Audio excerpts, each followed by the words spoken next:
성경 말씀 함께 보겠습니다. 오늘 우리에게 주신 하나님의 말씀은 신약 성경 요한계시록 6장 5절 6절 말씀입니다. 찾으셨으면 제가 봉독하겠습니다. 셋째 인을 떼실 때 내가 들으니 셋째 생물이 말하되 오라 하기로 내가 보니 검은 말이 나오는데 그 탄 자가 손에 저울을 가졌더라. 내가 네 생물 사이로부터 나는 듯한 음성을 들으니 이르되 한 데나리온의 밀 한 대요 한 데나리온의 보리 석대로다. 또 감람류와 포도주는 해치지 말라 하더라. 아멘. 오늘은 일곱인의 비밀 세 번째 시간으로 하나님 말씀 대언하겠습니다. 일곱인의 재앙은 일곱인으로 봉인된 두루마리에서 하나씩 인봉을 뗄 때마다 나오는 재앙을 가리킵니다. 첫째 인을 뗄 때에는 적 그리스도를 의미하는 흰 말을 탄 자가 나왔고, 둘째 인을 뗄 때에는 전쟁을 의미하는 붉은 말을 탄 자가 나왔습니다. 오늘은 일곱인 중에서 셋째 인의 비밀에 대해서 함께 말씀을 나누도록 하겠습니다. 오늘 보면 5절입니다. 셋째 인을 떼실 때 내가 들으니 셋째 생물이 말하되 오라 하기로 내가 보니 검은 말이 나오는데 그 탄 자가 손에 저울을 가졌더라. 셋째 인을 뗄 때에는 검은 말이 나왔습니다. 검은 색은 슬픔, 비애와 기근을 상징하는 색입니다. 그래서 검은 말은 기근을 의미합니다. 또한 검은 말을 탄 자가 손에 저울을 가졌습니다. 당시 저울은 무게를 재는 것으로서 경제활동을 의미합니다. 그러므로 검은 말을 탄 자가 저울을 가졌다라는 것은 이 저울을 가진 것을 가지고 식량을 달아서 배급을 하기 위한 것입니다. 그러므로 이것은 기근으로 인해서 곡물이 부족하여 식량이 통제되게 될 것이다 라는 것을 의미하는 것입니다. 오늘 본 6절입니다. 내가 네 생물 사이로부터 나는 듯한 음성을 들으니 이르되 한 데나리온의 밀 한 대요 한 데나리온의 보리 석대로다. 또 감람류와 포도주는 해치지 말라 하더라. 검은 말을 탄 자가 나와서 저울질을 하는데 한 데나리온의 밀 한 대요 한 데나리온의 보리 석대라고 이야기합니다. 여기서 한 데나리온은 당시 노동자가 하루 일해서 벌 수 있는 임금이었습니다. 그러니까 하루 임금이 되는 거예요. 그러므로 한 데나리온의 밀 한 대요 한 데나리온의 보리 석대다라는 것은 노동자 하루 종일 일해가지고 그 번 돈으로 밀은 한 대를 살 수 있고 보리는 석대를 살 수 있다라는 것입니다. 그런데 이 당시 정상적인 가격으로 보면은 한 데나리온으로는 밀 8대를 사고 보리는 48대를 사는 것이 정상적이었습니다. 근데 오늘 성경에서는 한 데나리온으로 밀 한 대 사고 보리는 석대를 산다라고 이야기하고 있습니다. 이것은 그만큼 기근으로 인해서 식량이 부족해서 밀은 8배가 오르고 보리는 16배가 오른 것을 이야기하는 것입니다. 또한 당시 되라는 것은 건장한 남자가 하루 먹을 수 있는 하루 식량을 나타내는 단위였습니다. 그러므로 한 데나리온의 밀 한 대라는 것은 건장한 남자가 하루 종일 일해서 얻은 일당으로 밀 한 대를 사면 그거로 겨우 하루 먹을 수 있는 분량이 됐다라는 것이죠. 상대적으로 보리는 그 당시에 밀보다는 값싼 그 식품에 들어갔는데요. 그 하루 번 일당을 가지고서 보리를 석대 사면은 3명이 하루 먹을 수 있었다라는 거예요. 잘 생각해 보세요. 이 당시에는 대가족 사회입니다. 대가족 사회에다가 또 가부장 중심이기 때문에 가장 혼자 일을 해가지고 식구가 모두 먹는 거예요. 그러므로 가장이 하루 종일 일해가지고 그 번 삭을 가지고 와서 음식을 사면 식구가 3명 있는 집안은 하루를 먹을 수 있었다라는 거예요. 근데 대가족 사회니까 얼마나 많은 식구가 있었겠습니까? 그러니까 가장이 밖에 나가지고 하루 종일 일을 해도 가족의 생계를 책임질 수 없을 정도로 점점 식량이 부족했다라는 것이죠. 얼마나 기근이 극심한 상태인지를 좀 우리에게 보여주는 것입니다. 예수님께서도 마지막 때에는 기근이 있을 것을 말씀해 주셨습니다. 마태복음 24장 7절 8절입니다. 민족이 민족을 나라가 나라를 대적하여 일어나겠고 곳곳에 기근과 지진이 있으리니 이 모든 것은 재난의 시작이니라. 현재 이 지구상에는 약 67억 명 정도의 인구가 살고 있다고 합니다. 근데 이 중에서 약 30억 명이 굶주리고 있어요. 그리고 절대 기아자만 해도 10억 명이 넘는다고 합니다. 하루에 굶어 죽는 사람들이 매일같이 10만 명이 된다라는 것입니다. 특히 아프리카 같은 많은 나라에서는요, 사막화 또 흉년 또한 내전으로 인해서 점점 먹는 거 또한 마시는 거는 상황이 더 안 좋죠. 그래서 시간이 지날수록 먹을 것이 없어서 굶어 죽는 사람, 마실 것이 없어서 죽는 사람들은 점점 더 늘어날 것입니다. 그래서 많은 학자들은 앞으로 인류를 위협하는 전쟁은 핵전쟁이 아니라 식량전쟁이라고 말을 합니다. 한 예로 이집트 사람들이 주식이 발라디라고 하는 그 둥글 넓적한 빵입니다. 그래서 이집트 사람들은 아침에 이 발라디를 사는 것으로 하루 시작합니다. 근데 이집트 사람들이 1인당 하루 평균 400g의 빵을 소비한다고 해요. 근데 이제 돈이 있는 사람들은 빵 말고도 다른 것들을 먹을 수 있겠죠. 그런데 빈곤층의 경우에서는 다른 걸 먹을 수 없기 때문에 이 빵만 먹는 거예요. 그러다 보니까 이집트는 연간 630만 톤의 밀을 수입하는 최대 밀 수입국이라고 합니다. 근데 그 중에서도 대략 60%를 러시아 한 나라에 의존하고 있다고 합니다. 2011년 무바라크 대통령의 하야를 가져온 이집트 국민들 반정부 시위도 사실 처음에는 권력자 퇴진이 아니라 빵을 달라라는 구호에서 시작했다라고 합니다.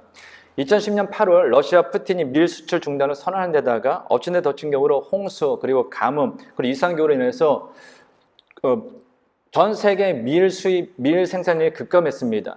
그러다 보니 밀 수입이 어려워졌고 그 당시에 이집트가 보유하고 있었던 밀은 한 4달치 정도밖에 없었던 거예요. 근데 이것이 바닥에 나다 보니까 빵값이 급등하기 시작했습니다. 결국 이로 인해서 29년간 이집트를 통치해온 무바라크 대통령은 빵 때문에 결국 몰락하게 된 것이죠. 이집트 외에도 현재 많은 나라들이 식량 부족으로 인해서 폭등이 일어났고 특히 몇십 년 동안 건재했던 아시아의 많은 독재 정권들이 무너진 이유가 바로 이 식량 때문이라고 합니다. 한국 역시 예외가 아니라고 이야기합니다. 한국 역시 식량 위기와 그로 인한 전쟁이 일어날 것이라고 많은 학자들이 예상하고 있는데요. 그 이유는 한국의 쌀을 포함한 모든 식량의 자급량은 29%밖에 되지 않기 때문입니다. 전체 29%만 한국에서 작업할 수 있다는 거예요. 나머지를 수입하지 못하면 한국은 먹고 살기 어려운 나라가 되는 것이고 그로 인해서 결국은 전쟁이 날 수밖에 없는 것이죠. 반면에 호주는 176%를 작업할 수 있고요. 프랑스 164%, 미국 150%, 캐나다 143%, 체코가 133%입니다. 왜 이와 같은 일이 벌어집니까? 농업에 대한 관심이 점점 줄기 때문이에요. 기후변화로 인해서 농업에 막다한 피해가 생기기 때문입니다. 그로 인해서 식량 위기, 그로 인해서 식량 전쟁은요, 사실 미래에 있을 것이다라는 것이 아니라 어쩌면 결코 멀지 않은 시간에 우리가 살아가는 이 현실 가운데 일어날 수 있는 일이다라는 것이죠. 상황이 이러다 보니까 부족한 그 식량을 보충하기 위해서 유전자 조작식품이 등장한 지도 이미 오래전입니다. 잘 아시는 것처럼 GMO라고 이야기하는 유전자 조작식품에는 개구리 유전자가 포함된 콩도 있고요. 뱀과 원숭이 유전자를 짬뽕시킨 옥수수도 있습니다. GMO는 이처럼 자연 상태에서는 절대로 교배가 불가능한 서로 다른 종의 유전자 일부를 잘라서 붙여서 이제까지 존재하지 않았던 새로운 종을 만들어내는 것입니다. 이 유전자 조작식품 GMO를 처음에 시작한 것은 미국 다국적 기업인 몬산토라는 회사인데요. 이 몬산토는 1994년에 토마토 유전자와 물고기 유전자를 합해서 토마토긴 토마토인데 토마토가 무르지 않는 거예요. 이 무르지 않는 토마토를 만든 것이 GMO 식품의 시초입니다. 이후에 콩, 옥수수, 감자, 면화, 호박 등이 만들어졌습니다. 물론 이러한 유전자 조작 식품을 개발하는 이유는 미래의 식량난을 해결하기 위해서라고 이야기합니다. 그런데 문제는 무엇이냐? 이러한 GMO 식품이 우리의 건강에 해를 끼친다라는 것입니다. 스코틀랜드 조직병리학자인 스탠리 에이어는 이렇게 얘기합니다. GMO 식품이 폐암이나 대장암 등을 비롯한 발암 원인이라는 연구를 발표했고요. 일본에서는 GMO 때문에 연고치 없는 아이들이 늘고 있다라는 연구 결과도 있습니다. GMO가 우리 몸의 면역 체계를 망가뜨린다라는 연구 결과도 있고요. 이상행동, 난폭하고 공격적인 성향, 정신 산만 등도 GMO 물질이 뇌에 미친 영향이라는 연구 결과도 있습니다. 미국에서도 GMO 미생물로 만든 식품 첨가물이 들어간 식품을 먹었다가 30여 명이 사망하는 사례도 있고요. 이 외에도 위험한 사례는 많습니다. GMO 작물 재배 4.5km 반경 안에 있는 사람들에게는 피부 질환과 또한 호흡기 질환은 이미 너무나 잘 알려진 사실입니다. 이 외에도 GMO로 인한 폐해는 계속해서 늘어나고 있고 또한 증명되고 있는 현실입니다. 성도님 여러분들, 그 마트에서 식품을 사실 때요, 이런 유전자 조작 식품은 GMO 아니면 LMO라고 기록되어 있는 것은 다 유전자 조작 식품입니다. 그래서 좀 확인하셔서 사시면 좋을 것 같아요. 그런데 이러한 유전자 조작은 식품에만 해당되는 것이 아니다라는 것입니다. 식품은 식량이 부족하니까 그 식량난을 해결하기 위해서 만든 것이다라고 이야기하죠. 근데 유전자 조작이 지금 어디까지 많이 되냐? 애완동물에게도 적용이 된다는 거예요. 왜일까요? 더 이쁜 애완동물, 더 귀여운 애완동물, 내가 원하는 더 신기한 애완동물을 만들고자 강아지나 물고기 등의 그 애완동물에게 유전자 조작을 하고 있는 것이 지금의 현실입니다. 이러다 보니까 인간의 예쁨과 귀여움을 추구하는 그 욕망 때문에 수많은 강아지들과 수많은 동물들이 생명을 잃거나 기형이나 유전병을 앓고서 고통 가운데 있다라는 것이죠. 90년대 중반부부터 유럽의 환경운동가들은 유전자 변형식품을 프랑켄푸드라고 부르기 시작했습니다. 괴물 프랑켄슈타인이 먹는 식품이라는 거예요. 한때 인류의 부족한 식량을 해결할 과학기술 은총으로 여겨진 생명공학 기술이 지금에 와서는 괴물이나 먹는 끔찍한 식품을 만드는 기술로 받아들여지고 있다는 것이죠. 마찬가지로 유전자 변형 동물은 최근 프랑켄펫이라고 불려지고 있습니다. 괴물을 만들고 있다는 거예요. 프랑켄슈타인은 영국 소설가 메리 셜리가 1818년에 저술한 소설입니다. 내용은 아시는 것처럼 스위스의 물리학자인 프랑켄슈타인 박사가요, 여러 구의 시체에서 모은 몸통과 장기를 조립해서 초인적인 힘을 가진 괴물을 탄생시킵니다. 결국 그런데 이 프랑켄슈타인은 자신이 만든 그 괴물에 의해서 목숨을 잃어요. 무엇을 이야기하는 겁니까? 인간이 인간을 위해서 만든 그 기술로 인해서 탄생한 것이 결국 인간 스스로를 죽음에 이르게 한다는 거예요. 이와 같은 경우는 성경에서는 다음과 같이 합니다. 야고보서 1장 15절입니다. 욕심이 잉태한 즉 죄를 낳고 죄가 장성한 즉 사망을 낳느니라. 사실 지금 식량이 부족한 것은 왜입니까? 인간의 욕심 때문이에요. 인간의 교만 때문입니다. 인간의 욕심과 교만이 농업을 줄이는 거예요. 그리고 땅을 경작해야 될, 또한 물고기를 만드는 바다, 또한 새가 있는 하늘을, 대기를 오염시키는 것입니다. 그로 인해서 결국 기형이 나타나는 것이고, 그로 인해서 결국 자연의 이상이 생기면서 식량이 제대로 재배가 되지 않는 거예요. 그로 인해서 결국 사람의 먹거리가 줄어드는 거죠. 또한 그것을 해결하고자 인간이 교만해서 내가 스스로 창조주다 해가지고 절대로 교배돼서는 안 될 종을 교배해가지고 유전 조작을 일으키는 거죠. 근데 그것을 먹는 것은 결국 인간입니다. 인간 스스로 인간을 죽음에 이르게 하는 거예요. 근데 하나님께서는 이미 유전자 조작에 대해서 다음과 같이 경고하셨습니다. 레위기 19장 19절입니다. 너희는 내 규례를 지킬지어다. 내 가축을 다른 종류와 교미시키지 말며 내 밭에 두 종자를 섞어 뿌리지 말며 두 재료로 직조한 옷을 입지 말지며. 하나님께서 하나님의 거룩한 백성은 종이 다른 가축을 교미시키거나 서로 다른 두 종류의 씨앗을 함께 재배해서는 안 된다라고 말씀하셨습니다. 아울러서 두 재료를 섞어 짠 옷감을 만든 옷도 착용하지 말라고 하셨어요. 이유가 무엇일까요? 거룩은 구분을 의미하기 때문이거든요. 거룩은 구분입니다. 그러면 하나님께서 구분해 놓은 것은 지키는 것, 그것이 거룩인 거예요. 그리고 이것이 결국 우리 생명을 위해서 지키는 것이다 라는 것입니다. 이전에도 말씀드린 것처럼 하나님께서 원하신 것이 심판이었다라고 하면요, 하나님께서는 여러 가지 징조들로 인해서 마지막 때가 가까워졌다라는 것을 보여줄 필요가 없습니다. 하나님께서 말씀 한마디로도 이 땅에 있는 모든 것을 심판하실 수 있는 전능하신 분이기 때문이에요. 그러나 하나님께서 적그리스도 전쟁, 기근동을 통해서 마지막 때가 가까웠다라는 것을 징조로 보여주시는 것은 우리가 회개하고 하나님께로 다시 돌아오기를 원하시기 때문입니다. 그러므로 인류를 위하여서 과학이든 기술이든 어떤 지식을 개발하고 발달시키는 것은 중요합니다. 그러나 생명을 위해서 결코 넘지 말아야 할 것은 하나님께서 구분해 놓은 것은 우리가 지킬 수 있어야 된다라는 것이죠. 오히려 우리의 욕심을 좀 내려놓는 것, 그것이 이 땅을 더 보호하는 큰 원동력이 될 것입니다. 오늘 6절 말씀을 다시 한번 읽겠습니다. 내가 내 생물 사이로부터 나는 듯한 음성을 들으니 이르되 한 데나리온의 밀 한 대요 한 데나리온의 보리 석대로다. 또 감람류와 포도주는 해치지 말라 하더라. 이 구절 보면은 주님께서 또 감람류와 포도주는 해치지 말라라고 말씀하시는 것을 볼 수 있습니다. 포도주는 석회질이 가득한 이 토질로 인해서 물을 생수로 마실 수 없는 이스라엘 백성들에게는 물과 같은 중요한 필수 음료입니다. 그리고 감람류, 즉 올리브 기름은요, 음식 또는 의약품 재료로도 사용되고요, 하나님께 예배를 드릴 때 사용되는 중요한 기름입니다. 그래서 이 곡식과 함께 유대인들에게서 포도주와 감람류는 매우 중요한 것이 돼요. 또 이처럼 기근이 많이 발생했을 때는 이 감람류와 포도주는 곡식을 대체하는 식품으로도 사용하였습니다. 그러므로 감람류와 포도주는 해치지 말라라는 이 말씀은 기근으로 인해서 곡식이 부족한 중에도 하나님께서는 성도들을 위하여 부족한 곡식을 대신할 수 있도록 감람유와 포도주를 남겨두심으로 마지막 때에도 성도들의 생명을 하나님께서 지켜주신다라는 것을 말씀하는 것입니다. 왜 사람들이 유전자 조작 식품 등을 개발하고 만들고 판매합니까? 부족한 식량을 해결하기 위해서예요. 근데 이것은 결국 인간 스스로 인간의 생명을 책임질 수 있다는 그 교만과 착각에서 비롯된 것입니다. 근데 성경이 이야기하는 것은 인간의 생명을 책임지는 것은 인간이 아니라 하나님이라고 말씀합니다. 인간의 먹거리를 책임지는 것은 인간 스스로가 아니라 하나님이라고 성경에서는 계속해서 이야기합니다. 우리들은 이와 같은 사실을 어디서 발견할 수 있냐? 출애굽한 이스라엘 백성들이 광야 생활을 할 때 그들의 삶을 책임주시는 그 하나님의 모습을 통하여 발견하게 됩니다. 출애굽기 16장 1절에서 3절입니다. 이스라엘 자손의 온 회중이 엘림에서 떠나 엘림과 시내산 사이에 있는 신광야에 이르니 애굽에서 나온 후 둘째 달 15일이라.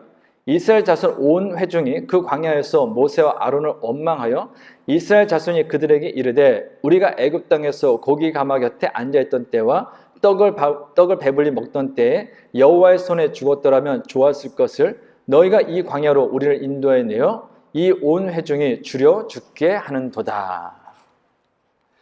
이건 이스라엘 백성이 출애굽한 지 한 달 지나서 신광야에 이르렀을 때 모습입니다. 근데 지금 신광야에 이른 이스라엘 백성은 지금 무엇을 하고 있습니까? 원망하고 있어요. 자신들의 애굽에서 출애굽시킨 모세와 아론을 원망하고 있습니다. 모세와 아론을 원망하고 있다는 것을 자신들의 출애굽시킨 하나님을 원망하는 거예요. 그러면서 하는 이야기가 뭐냐? 우리가 애굽에 있었으면 더 좋았을 것을. 애굽으로 돌아가고 싶다라는 것입니다. 그 이유가 무엇입니까? 먹을 것이 없어서 그래요. 불과 출애굽한 지 한 달이 지났습니다. 한 달 전만 해도 그들은 하나님을 찬양했고 자신들을 430년 동안 노예 생활했던 애굽에서 출애굽시킨 모세는 위대한 지도자라고 칭송을 했습니다. 근데 한 달이 뒤에는 그들은 지금 그 모세를 하나님을 원망하고 있는 거예요. 다시 애굽으로 돌아가고 싶다는 겁니다. 이유는 하나예요. 먹을 것이 없었기 때문입니다. 한 달 뒤에 이들이 도착한 신광야입니다. 근데 신광야는 아무것도 없어요. 물도 없고 풀도 거의 없고 나무도 없는 것입니다. 그러니까 먹을 것은 전혀 없죠. 먹을 것이 없다 보니 이들은 출애굽한 것을 후회하고 하나님을 원망하고 있습니다. 근데 바로 이때 하나님께서 하나님을 향하여서 또한 출애굽한 것을 원망하는 이 이스라엘 백성들에게 내가 너희에게 일용할 양식을 주겠다라고 말씀하십니다. 출애굽 16장 4절 상반절입니다. 그때 여호와께서 모세에게 이르시되 보라 내가 너희를 위하여 하늘에서 양식을 비같이 내리리니 백성이 나와서 일용할 것을 날마다 거둘 것이라. 그리고 하나님께서는 이스라엘 백성들에게 일용할 양식으로 매일 아침에는 만나를 주시고 저녁에는 메추라기를 주십니다. 출애굽기 16장 13절 15절입니다.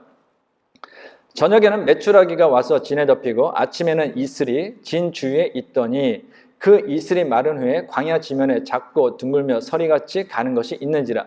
이스라엘 자손이 보고 그것이 무엇인지 알지 못하여 서로 이르되 이것이 무엇이냐 하니 모세가 그들에게 이르되 이는 여호와께서 너희에게 주어 먹게 하신 양식이라. 하나님께서 신광야에서 먹을 것이 없어서 굶주림 때문에 원망하는 이스라엘 백성들에게 아침에는 만나를 저녁에는 메추라기를 주심으로 그들의 일용할 양식의 문제를 해결해 주셨습니다. 근데 여기서 우리가 궁금한 것이 하나 생기는 거예요. 하나님께 귀향에 아침마다 만나를 주실 거면 날마다 일용할 양식을 주실 거면 그냥 주시지. 왜 굳이 이스라엘 백성들이 원망한 뒤에 주셨는가라는 것입니다. 이유가 무엇일까요? 그 이유는 하나입니다. 일용할 양식, 매일 우리가 먹는 그 일용할 양식은 하나님께서 주시는 은혜임을 이스라엘 백성들로 하여금 깨닫게 하시기 위함이에요. 이스라엘 백성들은 먹을 양식이 없어서 불평하고 원망했습니다. 심지어 노예 생활했던 이집트 생활이 그립다라고 하면서 이집트로 돌아갈 것을 원했습니다. 이처럼 먹을 양식은 우리에게는 없어서는 안 될 매우 중요한 거죠. 생명과 연관되기 때문입니다. 그럼에도 불구하고 사람들은 생각하는 건 무엇이냐? 우리의 힘으로 먹을 양식을 얻을 수 있다라고 생각해요. 그러나 사실 우리가 날마다 먹는 그 일용할 양식은 우리 힘으로 얻는 것이 아니라 하나님께서 은혜로 매일 주시는 하나님의 은혜다라는 것입니다. 이 사실을 성경에서 이렇게 보여주는 거예요. 출애굽기 16장 4절 상반절입니다. 다시 한번 읽겠습니다. 그때 여호와께서 모세에게 이르시되 보라 내가 너희를 위하여 하늘에서 양식을 비같이 내리리니 백성이 나가서 일용할 것을 날마다 거둘 것이라. 이 구절을 보면 지금 하나님께서 무엇이라고 말씀하고 있습니까? 하늘에서 양식을 비같이 내리겠다라고 말씀하세요. 무슨 얘기예요? 일용할 양식은 하늘에서 오는 거예요. 일용할 양식의 근원은 하늘이라는 것입니다. 이유가 뭘까요? 잘 생각해보면 맞아요. 아무리 농업기술이 발달하고요, 어떤 뭐 기계가 발달해가지고 농사를 짓는다 할지라도, 품종을 개발한다 할지라도요, 만약에 쉬지 않고 비만 내린다면 어떻게 될까요? 태풍이 온다면 어떻게 될까요? 수확할 수 없죠. 반대로 비가 아주 오지 않고 계속 가뭄이 들면요, 흉년이 들어버리면 얻을 수가 없습니다. 또 하나요, 농업이 아니라, 농업이면 여러분들이 뭐 조금 이해가 안 될 수 있으니까 모든 것이 다 좋아요. 농사도 잘 됐어요. 그런데 나한테 눈에 보이지도 않는 어떤 바이러스가 침투하면 음식이 진수성찬 탈해져서도 먹을 수 있습니까? 먹지 못해요. 일을 하고 싶어도 일을 좀 못합니다. 일어나고 싶어도 일어나지 못하는 것이 현실인 거예요. 그래서 사실 우리가 날마다 일용할 양식을 수확하고 날마다 일용할 양식을 먹는다라는 것은 내 힘으로 얻고 내 힘으로 먹는 것이 아니라 하나님께서 하나님의 은혜로 우리에게 힘과 또한 그 모든 것을 줄 수 있는 환경을 주셨기 때문에 우리가 먹고 살 수 있다라는 것입니다. 그래서 15절을 통해서도 이렇게 증언하는 거예요. 출애굽기 16장 15절입니다. 이스라엘 자손이 보고 그것이 무엇인지 알지 못하여 서로 이르되 이것이 무엇이냐 하니 모세가 그들에게 이르되 이는 여호와께서 너희에게 주어 먹게 하신 양식이라. 모세가 지금 뭐라고 그래요? 이게 뭐예요? 라는 이스라엘 백성들에게 하나님께서 주신 거예요. 무슨 얘기입니까? 우리가 먹는 모든 양식은 하나님께서 우리에게 은혜로 주신 것이다 라는 것입니다.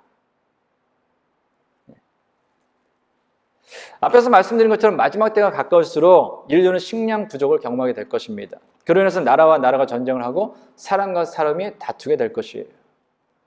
여러분 뭐죠? 그 블랙프라이데이인가요? 그 있지 않습니까? 그 세일을 많이 해가지고 그 사람들이 몰리는 때가 있잖아요. 가끔 이제 미국 그 방송을 보면은 뭐 TV가 큰 게 뭐 평상시에 1,000불 했던 게 뭐 200불이다 하면은 줄 서가지고 서로 막 사람들이 붙잡죠. 그리고 어떨 때는 뭐 서로 싸우기도 하고요. 불과 뭐 그게 아니라 할지라도 한 2년 전에 우리가 코로나에서 락다운 됐을 때 뭐 사재기가 막 한참일 때 휴지를 막 다 사가지고 없을 때가 있었지 않습니까? 그때도 호주에서도 뜨거웠던 뉴스 중에 하나가 시드니에서 2명의 여자가 서로 이 휴지를 갖겠다고 몸부림치면서 싸운 적이 있죠. 근데 마지막 때가 가까우면요, 우리가 사과 하나를 사기 위해서 아니면 빵을 하나 사기 위해서 내 거야 하면서 서로 싸우고 다투고 죽이는 일이 있을 수 있다라는 것입니다. 근데 이처럼 중요한 이 식량, 이 양식을 누가 주는 거라고요? 하나님께서 우리에게 주시는 거예요. 날마다 우리에게 주시는 그 일용할 양식을 하나님께서 우리에게 주신다라는 것을 우리가 생각하면요, 두 가지를 할 수 있습니다. 날마다 일용할 양식을 대할 때마다요, 감사할 수 있어요. 그리고 겸손할 수 있습니다. 아, 내가 얻는 게 아니라 하나님께서 나에게 주신 거예요. 그러니까 감사하고 겸손할 수 있죠. 그리고 하나님께서 우리에게 일용할 양식을 주시게 주신 이 땅과 바다와 하늘을 보호하며 가꿀 수 있습니다. 이 사실을 알아야만 우리가 더불어 환경을 지키면서 이 땅에서 함께 살 수가 있는 거예요. 그런데 오늘 말씀드리고 싶은 건 이겁니다. 하나님께서 우리의 생명을 위해서 주신 것은 일용할 양식뿐만이 아니라는 거예요. 사실 우리가 날마다 일용할 양식을 먹는다 할지라도요, 우리의 육체는 잠시 그 생명을 연장할 뿐 결국에는 죽음을 맞이할 수밖에 없습니다. 일용할 양식을 먹는다 해가지고 죽음이 우리에게서 떠나는 건 아니에요. 오직 우리에게 영원한 생명을 줄 수 있는 분은 예수 그리스도 외에는 없습니다. 그분이 우리의 죄를 대신하여 십자가에 죽으셨기 때문이에요. 그런데 그 예수 그리스도를 하나님께서 우리의 영원한 생명을 위해서 하늘에서 이 땅으로 보내주셨다라는 거예요. 그래서 예수님께서는 다음까지 말씀하십니다. 요한복음 6장 48절에서 51절입니다. 내가 곧 생명의 떡이니라. 너희 조상들은 광야에서 만나를 먹었어도 죽었거니와 이는 하늘에서 내려오는 떡이니 사람을 하여금 먹고 죽지 아니하게 하려는 것이니라. 나는 하늘에서 내려온 살아있는 떡이니 사람이 이 떡을 먹으면 영생하리라.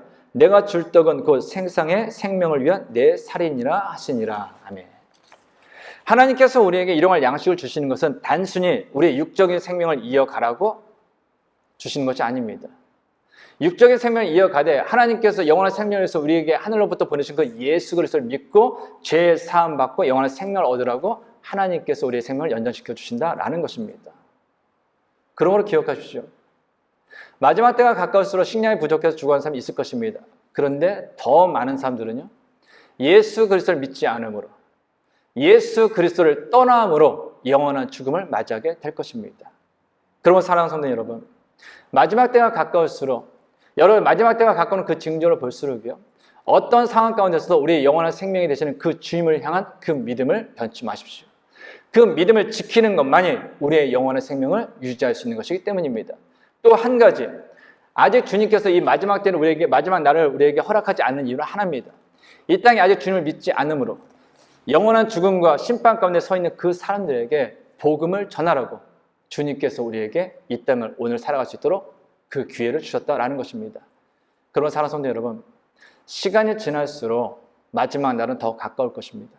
그러므로 여러분 주위에 주님을 믿지 않는 사람들이 있다면 여러분이 복음을 전해야지, 여러분이 복음을 전하지 않으면 주님을 믿을 수 있는 사람은 없을 것입니다. 바라건대 저와 여러분이 마지막 때가 가까울수록 영원한 생명의 양식 되시는 그 예수 그리스도를 전할 수 있는 주님의 삶 될 수 있기를 간절히 주님의 이름으로 축원합니다. 기도하겠습니다. 하나님 아버지, 저희의 생명을 유지할 수 있도록 날마다 하늘로부터 일용할 양식을 내려주시니 감사합니다. 그러므로 하나님께서 저희에게 일용할 양식을 주시게 만드신 땅과 바다와 하늘을 보호하며 가꾸게 하옵소서. 그리고 아무리 날마다 일용할 양식을 먹는다 해도 일용할 양식은 영원한 생명을 줄 수 없음을 기억하므로 어떤 상황 가운데서도 주님을 향한 믿음을 지키게 하옵소서. 그리고 아직 주님을 믿지 않으므로 심판과 영원한 죽음 가운데 서 있는 사람들에게 영원한 생명이신 주 예수 그리스도의 복음을 전하며 살게 하옵소서. 예수님의 이름으로 기도하옵나이다. 아멘. 이제 우리 다 같이 일어나셔서 주님 앞에 결단의 찬양과 기도 올리겠습니다.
무시하지 기도합니다. 사랑하는 성도 여러분, 마지막 때가 가까울수록 우리가 지금 경험했던 것보다, 아니 이전에 우리가 경험했던 것보다 더욱더 큰 재앙이 우리에게 다가올 것입니다. 그로 인해서 많은 사람들이 불평과 원망할 것이고, 그로 인해서 많은 사람들이 아파할 것이고, 그로 인해서 많은 사람들이 생명을 잃을 것입니다. 그래서 주님께서는 우리에게 성경을 주신 것입니다. 먼저 아는 우리로 하여금 아직 알지 못하는 그 사람들에게 주 예수 그리스도의 복음을 전함으로 영원한 생명을 전하라고 우리에게 먼저 말씀을 주신 것입니다. 그럼에도 불구하고 우리가 만일 복음을 전하지 않는다면, 그럼에도 불구하고 만일 여전히 하나님 앞에서 어린 아이 같은 모습을 보인다면 우리는 주님 앞에서 게으른 청직일 수밖에 없는 것입니다. 하나님 앞에 게으른 종이라고 책망을 받을 수밖에 없을 것입니다. 그러면 사랑하는 성도 여러분, 이 사순절 기간을 통하여서 주님께서 주신 이유가 무엇인지 다시금 기억하며, 내가 어떻게 구원받을 수 있었는지 다시금 기억하며, 이제 우리가 깨어 복음을 전할 수 있기를 원합니다. 아직 주님을 알지 못하는 우리 가족들에게, 형제들에게, 이웃들에게 주의 복음을 전하며 그들이 주를 믿을 수 있도록 기도할 수 있기를 원합니다. 이 시간 우리 주님 앞에 하나님이 주신 내가 깨어 복음을 전하는 자가 되게 하여 주셔서, 내 주의 주를 알지 못하는 그들에게 복음을 전하는 자가 되게 하여 주셔서, 우리 그들이 주를 믿고 주의 영원한 삶을 얻게 하여 주셔서, 우리 같이 기도하겠습니다. 같이 기도합니다. 살아계시옵소서. 하나님을 감사드립니다. 하나님께서 우리에게 내려주시는 주님을 알게 해주시고 주님의 하나님을 얻어서 복음을 갖게 하여 주시고 복음을 해서 영원한 대신을 알게 해주시고 영원한 생명을 얻게 해주시고 정말 감사드립니다. 또한 이게 우리에게 말씀을 주셔서 영원한 인생에 얻게 되느냐 우리가 알려주시고 정말 감사드립니다. 그럼 하나님의 저희가 복음을 갖게 되면서 이 땅을 알지 못하는 그들에게 복음을 전하는 자가 되게 하여 주시옵소서. 죽어 있는 그들에게 이렇게 하여 삶을 전하게 하여 주시옵소서. 주의 따르는 그들에게 이제 삶을 전하는 시작하는 그들에게 주의 복음을 전하게 하여 주시옵소서. 그래서 축복이 되는 자들에게 하여 주시옵소서. 그들이 주 앞에 서게 하여 주시옵소서. 그들이 주 앞에 나서게 하여 주시옵소서. 그래서 하나님 주 앞에 나가게 하여 주시옵소서. 어떤 복음을 전하며 싸우시는 우리가 그의 삶을 살리게 하게 하여 주시옵소서. 주 앞에 영원한 삶을 살리게 하여 주시옵소서. 그래서 우리가 언제 주님 앞에 살지라도 그 앞으로 그의 열애를 신뢰하는 것이 아니라 주 앞에 신뢰하는 영광을 위해 주옵소서. 우리의 교회에 신뢰하는 것이 될 수 없는 자들에게 주옵소서. 이 일을 위해서 우리가 모든 것을 얻게 하여 주시고 이 일을 위해서 우리가 기도하게 하여 주시고 모든 것을 우리가 가족과 형제와 이웃과 친구들과 또 어디 보내서 우리에게 하여 주시고 이 일을 위해서 있는 많은 사람들이 다시금 주님 이 앞에 나서 영원한 생명을 주는 수 있도록 주여 인도하시길 간절하오니 주여 우리에게 힘을 더하여 주시옵소서.